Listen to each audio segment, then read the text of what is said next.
Hi, I'm attorney Ramsey Bahrawy, and this is Your Money, Your Life. Today our topic is aging boomers, a new frontier. Assisting me in this discussion is Dr. Alexis Abramson, a leading industry expert for those over age 50. She's an inspiring speaker, blogger, corporate consultant, successful author, award-winning entrepreneur, and journalist. Her commitment to baby boomers and mature adults has been featured in many national publications, including Time, Forbes, The Wall Street Journal, Entrepreneur, and People magazine.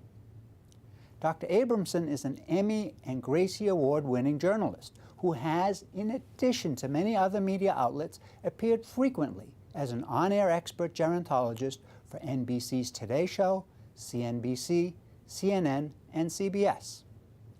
Dr. Abramson is the author of 4 highly acclaimed books: The Caregiver's Survival Handbook, Home Safety for Seniors, the 55-Plus Fact Book, and the Medicare Resource Guides.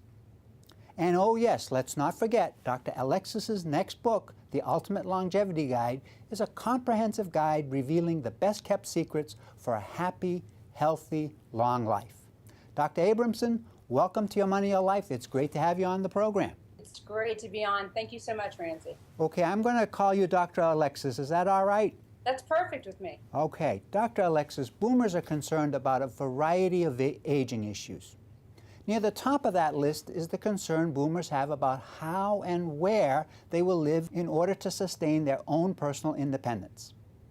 What have boomers learned from watching their parents and loved ones age? In other words, how do you see the needs and wants of seniors changing with the emerging wave of boomer seniors?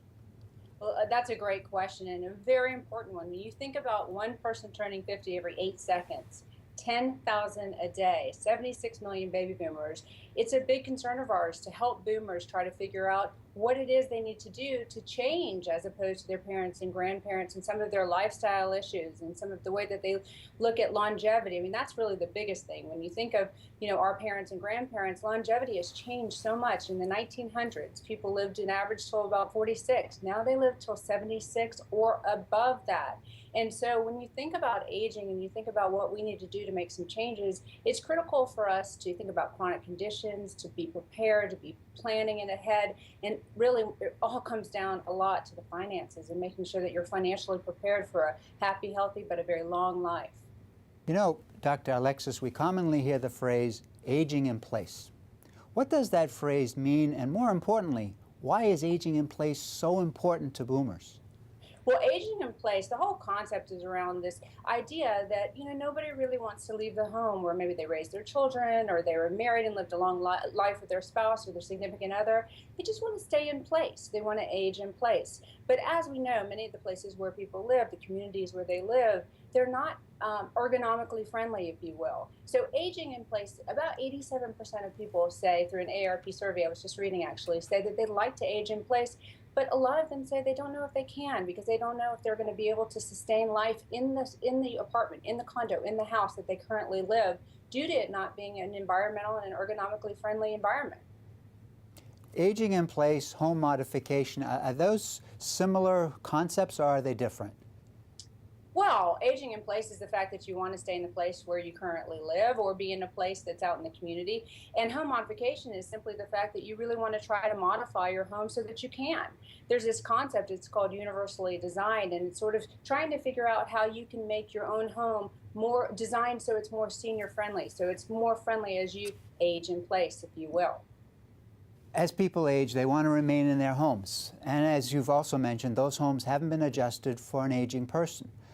Can you talk a little more specifically about what modifications can render a home safe, secure, and barrier-free?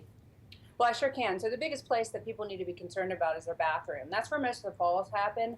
And falls are a really, really big consideration when it comes to aging in place because falls are the #1 reason why mature adults go to the emergency room. So when you think about that, if you think logically and sort of intelligently about what you can do with your bathroom, clearly grab bars. And they have some beautiful, aesthetically pleasing grab bars now to help you get on and off the toilet, to help you get in and out of the shower. Those are very, very important. As a matter of fact, I actually recommend those prior to getting to an age where you need them. I think being proactive is the best idea when it comes to aging in place.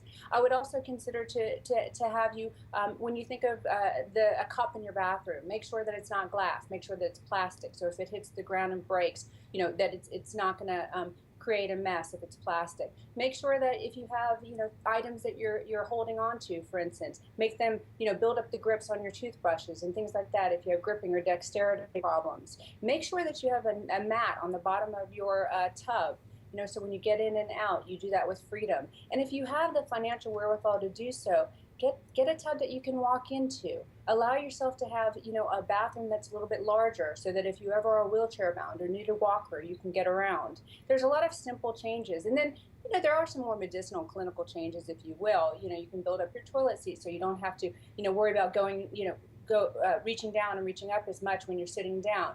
There are tub benches to get in and out of the tub. And a lot of these are simple fixes, but the reality is they can create independence from dependence. What about lighting?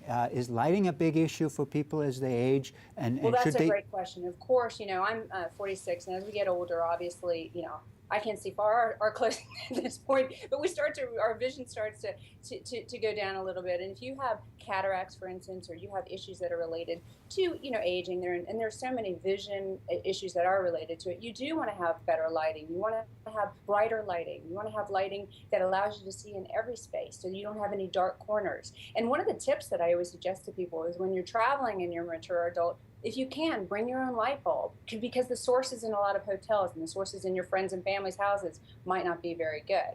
And another thing, just along with lighting, is that it's really nice if you have a dimmer switch. So in some instances, if you want it a little bit lower, in some instances higher, that gives you the option to do that if you're going to go in and renovate and do anything. And then finally with the lighting, which I think is really important, is direct light is great. So if you're reading, for instance, in a chair, having a light directly on the piece of paper, the book, on the Kindle, or whatever it is that you're using is very important because you really want to enhance your surroundings and have lighting that makes a difference in your life. All very good suggestions. Thank you very much. Now, as you know, Dr. Alexis, cost is always a concern. Please talk about the cost of home modification versus the cost of care in a facility. Well, if you're going to do a huge, big renovation in your home, there's obviously a significant sunk cost. But the reality is if you choose to age in place and you think that's something you can do for a longer period of time, maybe 10 years, for instance, I believe that you're going to have a little bit of a lower cost because if you think about assisted living, for instance, it can be anywhere from $3,000 to $5,000 a month if it includes food. And then, if you have continuum care where you're going to go from assisted living or retirement community to assisted living to, living in nursing care and so on and so forth, then it can get higher and higher. So if you can, and it makes sense for you from a financial standpoint, see if you can renovate, see if you can upgrade. But you know what, if living independently is not the place for you, being in an assisted living or in a continuum care environment is critical because you have all the support you need. And it all breaks down at the end, Ramsey, to safety and security. You've got to feel safe and secure and not be in denial if that's the case. You're right. The buzzwords are safe and secure. Absolutely. Mm-hmm. Well, how important is it, Dr. Alexis, for people who are interested in home modification to hire a specialist when they're seeking to adapt a home for their old age?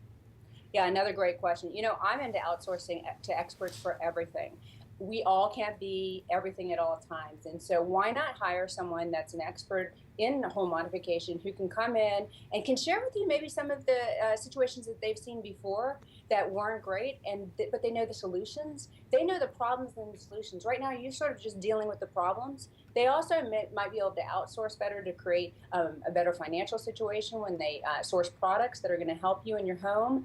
And I just think that having a helping hand in the journey, I guess, to aging in place is great. And I'll be honest with you, having been a primary caregiver for my grandmother for many, many years, it was always great to have someone that I could talk to and ask questions to and make sure, sort of check myself and make sure that the things that I was including in upgrading her home to make it mature friendly were actually needed. And he also sort of told me some things that I didn't even realize that she did need. So I think it's always great to have an expert.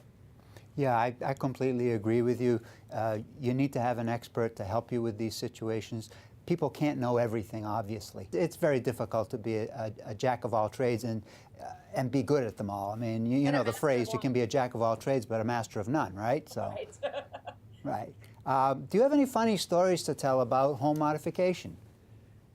Oh, about home modification. I don't know about home modification. I'll tell you a quick one about my grandmother, but she was just awesome. Actually, both my grandmothers and grandfathers, actually, that's why I got into the field of gerontology, were fantastic. But my grandmother, for whom I was the primary caregiver, I remember one time on her 90th birthday, I thought, oh, well, let me get her a VCR. So I wanted to make sure that she wanted a VCR. So I said to her, we called her Mimi. I said, Mimi, do you want us to buy you a VCR? We're going to get you a VCR. Is that okay? And I saw this blank look on her face, and I thought, God, she doesn't want one. She doesn't think it's going to be helpful. What's the deal? And she turns around, she takes my hand, she looks me in the eyes, and she says, Alexis, what I'd really like is a faster modem. So we were all kind of shocked and surprised that was what she was thinking, and she was thinking so far in the future, and she did have a really, really long, happy, healthy life with her faster modem. Wow, that's excellent. That's excellent. Now let's move the topic a little bit over to family caregivers. What can the experience of watching a loved one live with chronic illness teach boomers about the essential dimensions of being a family caregiver? Wow. So being a family caregiver is one of the hardest jobs and thankless jobs that's out there, but it's such a rewarding, and in retrospect, you just feel completely honored that you were able to be in that position. I think one of the most important things that needs to be recognized is it takes teamwork, and that there's not one person that's going to be able to handle all of it, and that both the primary caregiver and all the rest of the family needs to come up with a plan so they work together. But what I think is interesting, and what I've found as an expert and as a caregiver myself over the years, is that you shouldn't make assumptions. So, for instance, let's say your brother's CFO or an accountant, and you think he should handle all the bills for the person you're caring for your aging loved one. But he might have a passion to be a chef, so he'd prefer to actually cook the meals. And I think the point I want to make there is communication, and asking family members and making sure that dynamic is there, asking them, what would you like to do? What would make you happiest in this situation? And having the respect and the communication and the dialogue ongoing throughout the entire process will add so much value. I want to echo your sentiment that being a caregiver is indeed an honor. It really is an honor. However, it's also a very stressful job, isn't it? It is very, very stressful. And, I'm in the middle of doing a big project on longevity, and really the biggest thing that they talk about in terms of longevity is you've got to get the stress out of your life. And sometimes when I'm giving speeches, people say to me, but I'd love to do that, but I'm running my kids, I'm taking care of my parents, how am I supposed to get the stress out of my life? I know you're going to ask me now how, but they say, how am I supposed to get the stress out of my life? And this caregiving thing, we talked a little bit earlier about this whole concept of what can you do in your life to prepare, having looked at your parents, your grandparents' lives, for your own longevity. And I want to say succinctly, as it is addressed to caregiving, plan. Be the CEO of your own caregiving. Before your loved ones have to take care of you, put a plan together, and you're going to decrease their stress and enable the journey to be easier for them and easier for you in the long run. Dr. Alexis, help our viewers to understand that despite the stress associated with being a caregiver, many caregivers fail to reach out for any sort of help. They feel obligated to take on this job and to somehow manage the stress. What do you think is going on there? What's going on is that, hopefully what's going on is that we honor the mature adults in our lives, our parents, our grandparents, our relatives, or anyone that's aging in our lives. I'd like to say that is what's going on, and through that honor, we feel a sense of dedication, respect, and sort of commitment, if you will, to caregive.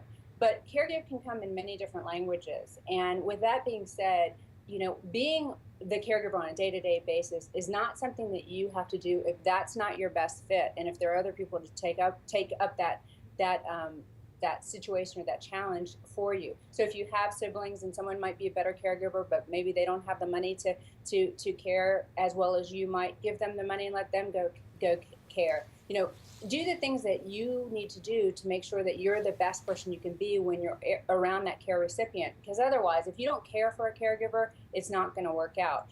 As it relates to hiring outside help, I don't really get that. If you vet someone, if you do your due diligence and you find someone that's a really special person that can take care of your aging loved one, I think that's fantastic. They they may surprise you. They may want a little bit of respite from you every now and then. So it might be a nice combination for you to give care and for an outside person to give care and to simultaneously show your aging loved one the support that they need. I think a lot of things we have to just stop worrying about and forgive when it comes to these kind of situations. You know, a lot of people say, oh, my parent was at every game that I played. They showed up for everything. I feel horrible. And the biggest problem is guilt. You know, I feel guilty that I can't do this. I feel guilty that I can't do that. But your parent doesn't want you to show up, you know, half the person that you can be. So you've got to take respite. You've got to relax. And you've got to ask for outside help. Beyond it doesn't show weakness. Is my point. Right, right. Beyond the emotional guilt, I've read horror stories where resentment, anger, and broken relationships can actually develop as a result of being a family caregiver. What, if anything, can a family do to avoid these types of results? Well, I think you can plan, again, have the conversations. A lot of times what happens is if we're in crisis mode, so our aging loved one was great yesterday and all of a sudden today, you know, they've had a stroke or there's an accident or whatever the case may be. If we can talk about it while we're all well, we can get some of the noise and garbage out of the way, which causes the guilt and resentment. But if that's not the case and you haven't had the opportunity, listen, it's 10% the action and 90% the reaction. If a caregiver reacts negatively to an aging loved one, then they need to step back and check themselves and try to figure out what's going on. And if what's going on is they're overburdened and overstressed, they simply have to ask for help, and they have to surround themselves with support and love from other people to help them. And, you know, unfortunately, a lot of relationships sort of started out rocky when kids were young. And when that happens, you bring a lot of that to your caregiving responsibility. So you really have to take an inventory of your own life and the history of the relationship and try to forgive. Okay, good advice. Now let's switch gears and talk about fashion. All right, let's talk about fashion. Yeah, let's do that. Boomer women, and for that matter, their moms, are constantly positioned in an invisible group of consumers that unfortunately many brands choose to ignore. But that doesn't mean they should stop caring about fashion, does it? Oh gosh, nobody should stop caring about fashion as far as I'm concerned. But what I will tell you is that I hate the word age appropriate. I think it's ridiculous. I can't stand it. It doesn't make any sense because that means that every 50-year-old, every 60-year-old, every 70-year-old is exactly the same, looks the same, acts the same, reacts the same, and that's just wrong. So what I think about clothing is this, is that, you know, look, there's normal aging. There's no kidding. You know, I was at the gym the other day, I looked down at my knees and I'm thinking, God, I really am about to reach 50. You know, you look at certain parts of your body, there's normal aging, it's happening. And so with that being said, you've got to make sure that the way that you dress is appropriate for whom you are and what you feel most comfortable in, but not so that you look like you're trying too hard. And actually, I'm not sure it has to do with age. I think it really has to do with being comfortable with whom we are and being comfortable with our station in life. And as we get older and wiser, perhaps we want to wear and look a little older and wiser, but not older as in age older. I mean more mature. Doesn't mean the sexy racy's out. Let me just go ahead and say that. It just means you need to make sure that you look and you're comfortable with what you're wearing. Well, that's true at any age. You have to be comfortable in your skin in order to be able to look good in your clothes. Isn't that true? That's absolutely true. That's absolutely true. Okay. Now let's turn our attention to exercise and longevity. As I understand it, the medical community recommends exercise to help with both physical and cognitive health. But being motivated to exercise is tough. Trust me, I know. Now, all kidding aside, please talk about how exercise contributes to longevity. Well, exercise and longevity go hand in hand. Exercise is one of the most critical parts of longevity. They say that if you just exercise about 150 minutes a week, so maybe 20 minutes every day, it's really helpful. It will help you with, obviously, your cardiovascular. It helps. I mean, I was looking at a study the other day where they did some brain scans, and a person just went outside and exercised for 20 minutes rather than resting. And you could see the serotonin and the endorphins in the brain scan actually going off. I mean, it's incredible, the benefits. And so, you know, starting an exercise program at any age is really, really beneficial. And strength training is great because the more you can strength train, the more your muscles can adapt to different situations. We talked a little bit earlier about home safety for seniors, and one of the things that's really important is to be able to guard yourself from getting hurt in a fall, be able to make sure that you have the strength. And so balance, yoga, meditation, balance, all of these things, strength training are very, very important as you get older. You know, one of the biggest problems that we have in our society today is many of the jobs in which people are employed are sedentary jobs. And, you know, it's important when you're working in a sedentary job that you actually go out and have some activity. You know, we're not an agricultural or we're not a manufacturing society anymore, so that people actually have to find their exercise somewhere else. Don't you agree? Yeah, it's a super point. They actually call that the sitting disease. So a lot of people sit for so long, whether it's in front of a computer or I was just reading something about sitting in front of the television. If you watch 1 hour of television, for every hour of television you watch, it takes 22 minutes off the end of your life. Wow. One of the issues with exercise is that it isn't always clear to what degree fitness goals are being achieved. Are you aware of any technological advancements that assist boomers in tracking their health and wellness progress? Well, I think there are a lot of things that are out there. There's Jawbone, which is a great product that helps you in terms of tracking, you know, what's your heart rate, what you're sleeping, what's your BMI. It kind of takes the whole holistic view of your health. I use Fitbit, which is a pedometer. It tells me how many steps I've walked. I walk 10,000 at least steps a day, so that's 5 miles. There's a lot of products for people who have chronic conditions, such as a diabetes monitor for your insulin. That's an app, and it'll go into your iPhone or any other smartphone that you have. There's also a lot of other technology that will help people that have dementia, for instance, that are mature adults, so that they can continue to do exercise. There are tennis shoes that have wandering buttons on them, so if they're out walking, even if they're walking within the home area, you can track where they are. So even people that have really significant dementia have products to help them as they continue to try to stay healthy, because exercise is that important. I mean, it's that important to continue to move regardless of your situation. Excellent information. Thank you very much, Dr. Alexis. Now let's take a look at longevity, or to quote you, the race to age 100. Everyone wants to live to a ripe old age. Given the wonders of modern medicine, many people today live much longer.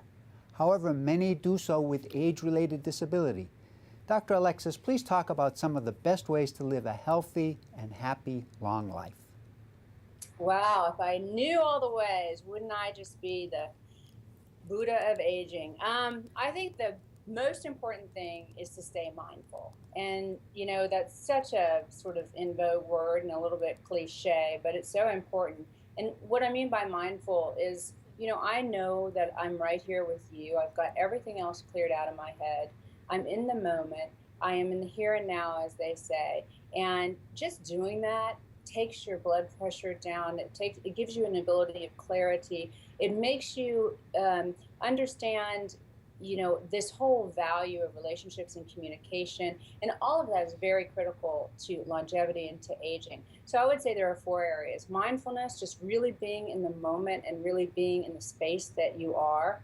The second one I would say is exercise, which we spoke of. There's no doubt about it, and there's no replacement for exercise, and it's not necessarily rigorous. As we spoke, there can be low impact exercise. Food is just absolutely critical. My favorite type of diet is a Mediterranean diet, although I'd be more heavy on the fish and less heavy on the red meat, although it's not a lot of red meat in Mediterranean, but I would need a lot of red meat. Social isolation is a key factor in people dying at a much younger rate. We're sitting here in front of computers, we're sitting here in front of our smartphones, and we're not communicating as much as we should, and we're becoming much more disengaged. And so communication is very important, not to isolate yourself. And the older we get, we have more losses in our lives of people that we love, and we lose a lot of our friends. So just maintaining those interactions is really, really important.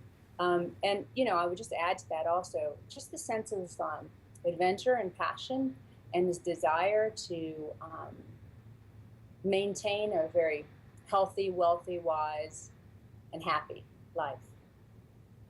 Excellent, excellent indeed. Dr. Alexis, as you personally look down the aging path, and I know it's several years for you, what do you see as the positives? In other words, the things that you are looking forward to experiencing when you're older. I think the most important thing that I love as I get older is a sense of wisdom. I want to be a really, really wise old woman.